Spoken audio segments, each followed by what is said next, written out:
एक पिता की दर्द भरी कहानी। एक गांव में एक छोटा सा बच्चा था। उसके पिता तो थे लेकिन माँ की मृत्यु हो गई थी। पिता सारे दिन काम करता और बेटे को पाल पोस कर बड़ा करता है। वह सारे सुख और अपने बेटे को देता है जो एक माँ दे सकती थी। उस पिता ने कभी कुछ नहीं मांगा, सिर्फ इतना ही मांगा कि बेटे की कोई परेशानी ना हो।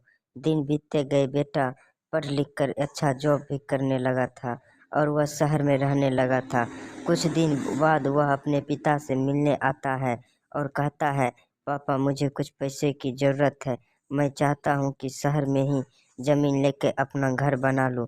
पिता इस बात को सुनकर बहुत खुश होते हैं, सोचते हैं कि मेरा बेटा है, एक ना एक दिन नाम करेगा।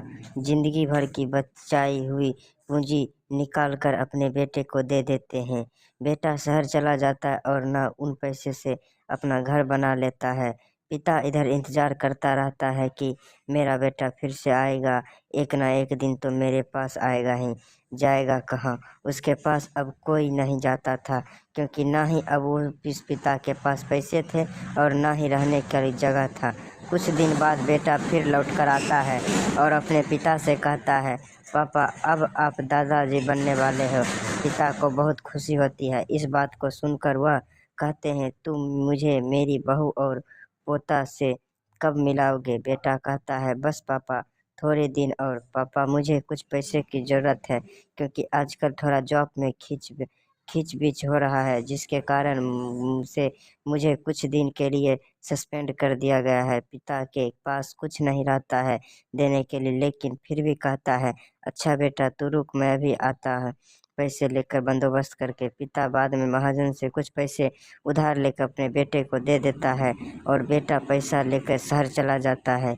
बरसों गुजर जाते हैं। पिता सोचता है कि मैं तो अब दादाजी बनने गया हूँ, मेरा बेटा पता नहीं मेरे नाती को लेकर कब आएगा।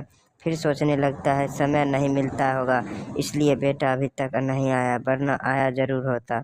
जब तक महाजन 2-3 आदमी को लेकर उस पिता के घर पर आता है और कहता है कि आप ये वादे के मुताबिक पूरे 3 महीने बाद आया हूँ, अपने पैसे ले जाने। पिता कहते हैं, मेरे पास पैसे नहीं है देने के लिए। महाजन कहता है, जब पैसे देने के लिए नहीं थे तो आपने मुझसे उधार क्यों लिया? तभी पिता कहते हैं, ठीक है रुको, मैं तुम्हारे लिए पैसे का बंदोबस्त करता आता हूँ। और वहाँ से नज़दीकी अस्पताल में चले जाते, वहाँ जाकर अपना ब्लड डोनेट करके और अपनी एक किडनी बेच देते हैं और उस महाजन को कर छुटा कर देते हैं। किडनी बेचने के बाद उनकी स्थिति और भी खराब हो जाती है और वह उस राह में जी रहे थे जो मेरा बेटा एक दिन आएगा जरूर। इस आस में जीते जीते एक दिन पिता की मृत्यु हो जाती है, परंतु उस बेटे को अपने पिता को आग देना भी नसीब नहीं हुआ। दोस्तों, एक पिता की दर्द भरी कहानी हिंदी कहानी को सुनने के लिए धन्यवाद।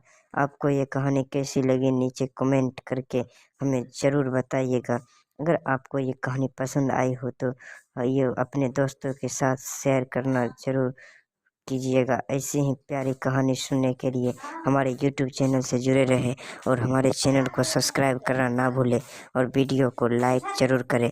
फिर मिलते हैं अगले वीडियो में, तब तक के लिए जय हिंद।